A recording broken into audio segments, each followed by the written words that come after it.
We all know what a dream or nightmare is, but why do we have them? What is the purpose of a dream? Can we direct them? Do they have actual meaning?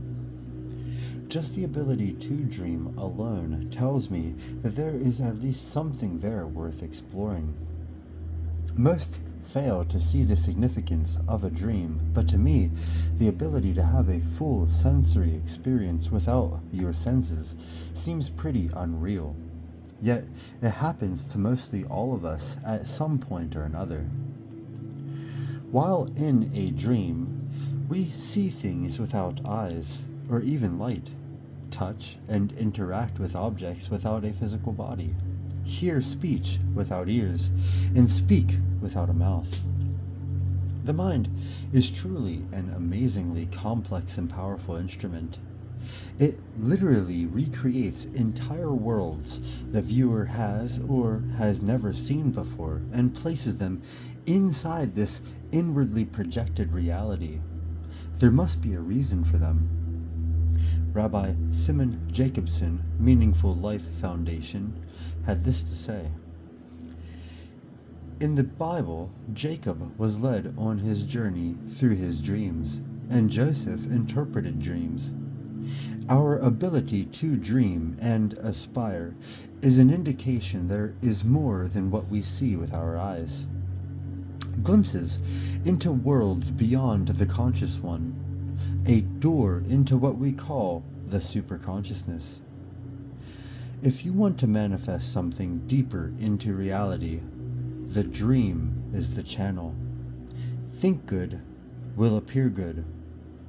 Swiss philosopher Carl Gustav Jung said, "There are these peculiar faculties of the psyche that isn't bound to the confines of space and time. You can have dreams or visions of the future. You can see your grand cause. Only ignorance can deny this fact. This shows the psyche, in part at least, is not dependent upon these confinements."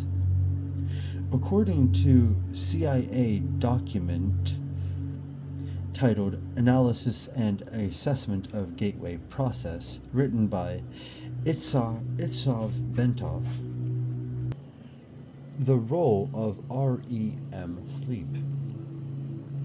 It is interesting to note that Bob Monroe informed the Gateway class that finished the 7th of May 1983 that an ex-trainer of his operating in Charlottesville, Virginia, found that he could guarantee out-of-body movements by bringing participants down into a rapid eye movement state of sleep, and then use the hemisync tape technique. This may well be a function of the fact that most, if not all people, reputedly go into an out-of-body state during REM sleep.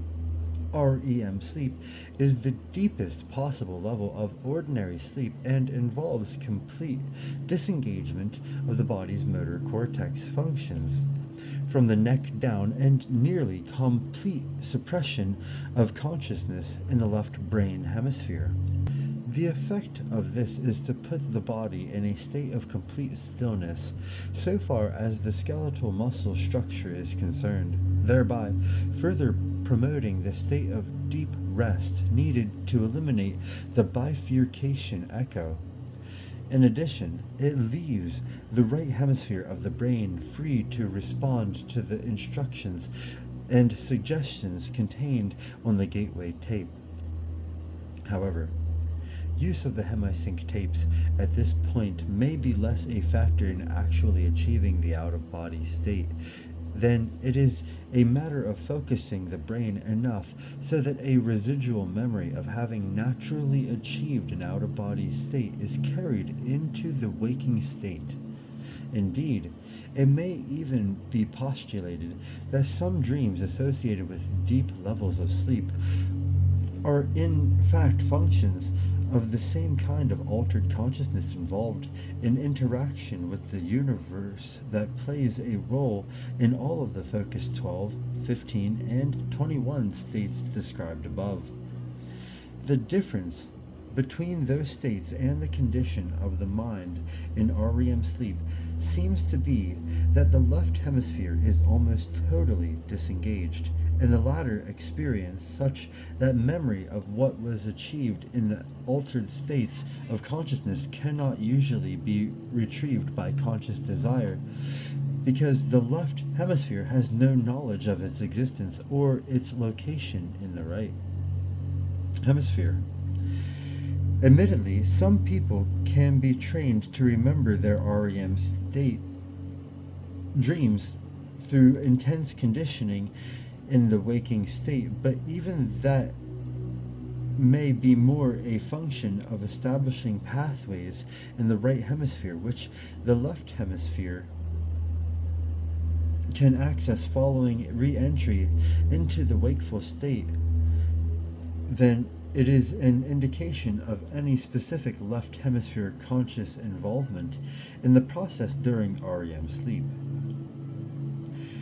In any event, the three apparent conditions required for voluntary inducing an out-of-body state in most individuals seems to be 1. Achievement of a state of profound quiet in the body such that the bifurcation echo fades and resonant at approximately 7 Hz is established. Synchronization of the twin brain hemisphere wave patterns, and 3. Subsequent stimulation of the right hemisphere of the mind to attain a state of heightened alertness, which, of course, interferes with brain hemisphere synchronization, but not until a sufficient level of enhanced frequency range has first been established to help achieve the out-of-body state. Since awakening, dreams and imagination have become extremely vivid, including clues, messages, connecting dots to things that I have seen my entire life, details we will return to later for the sake of the story, but failed to realize sooner. Dreams that consist of subtle clues directing my path to learn new subjects. What is most peculiar, on the other hand, is locating all that I find within my dreams in series of random synchronistic events in real life. A ripple effect that first began with an ancient symbol of an eye and a pine cone had been expanding ever since. At this time, the one I would like to talk about is pertaining a subject after the 21st century I assumed would no longer be a matter of concern and debate.